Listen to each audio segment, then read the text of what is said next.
Start. महोदय, मुझे इस संबंध में एक बात और कहनी है। वह यह है कि मुझे मुख्य आयुक्त के भाषण के अनुसार यह आशा थी कि सरकार मजदूरों की उन्नति के लिए, उत्थान के लिए, उद्योगों के विकास के लिए और गांवों की स्थिति सुधारने के लिए तकनीकी प्रशिक्षण देने का काम करेगी।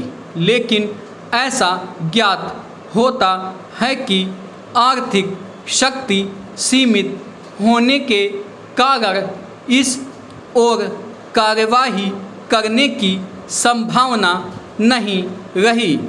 फिर भी मुझे आशा ही नहीं अपितु पूर्ण विश्वास है कि भविष्य में हमारा मंत्रिमंडल इस ओर अवश्य अविलंब ध्यान देगा।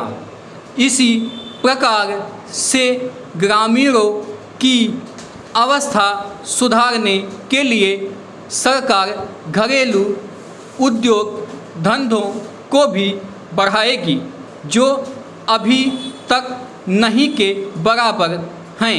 पैरा भारत की दृष्टि से कुटीर उद्योग बड़े उद्योगों की अपेक्षा अधिक लाभदायक हैं।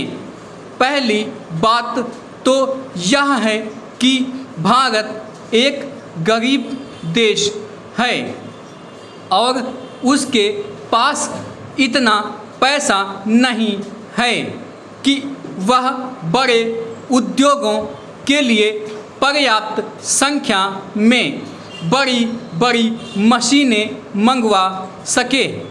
बड़े उद्योगों के लिए बहुत बड़ी बड़ी महंगी मशीनों की आवश्यकता होती है, जबकि कुटीर उद्योग छोटी छोटी और सस्ती मशीनों से चल जाते हैं। कुटीर उद्योगों के लिए ना तो बहुत बड़ी बड़ी इमारतें बनानी पड़ती हैं और ना ही बहुत महंगी मशीनों की आवश्यकता पड़ती है। अतः ये उद्योग छोटे छोटे गांवों में भी प्रारंभ किए जा सकते हैं। कई उद्योग तो इतनी थोड़ी पूंजी से भी शुरू किए जा सकते हैं कि उतनी पूंजी प्रायः हर किसी व्यक्ति के पास होती ही है। पहला, कुटीर उद्योगों में दूसरी बड़ी सुविधा यह है कि इनमें बहुत अधिक मजदूरों की आवश्यकता नहीं होती। एक परिवार के सदस्य ही उस उद्योग को चलाने के लिए पर्याप्त होते हैं। घर के सब सदस्य उस काम में हिस्सा बटा सकते हैं।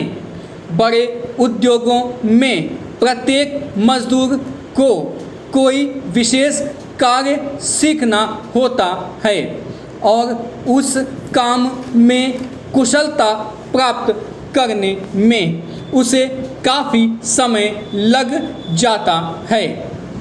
तीसरी चीज़ जो मैं आपके सामने रखना चाहूँगा वह यह है कि जो विचार और सुझाव आपके सामने प्रस्तुत किए गए हैं वे एक पवित्र, शुद्ध और जनता व प्रांत के हित को ध्यान में रखकर ही प्रस्तुत किए गए हैं और मुझे पूर्ण विश्वास है कि बिना किसी दलगत भावना के शिकार हुए आप उनकी जांच करेंगे और यदि वे जनहित की कसौटी पर खरे उतरे तो उन पर कार्रवाई करेंगे।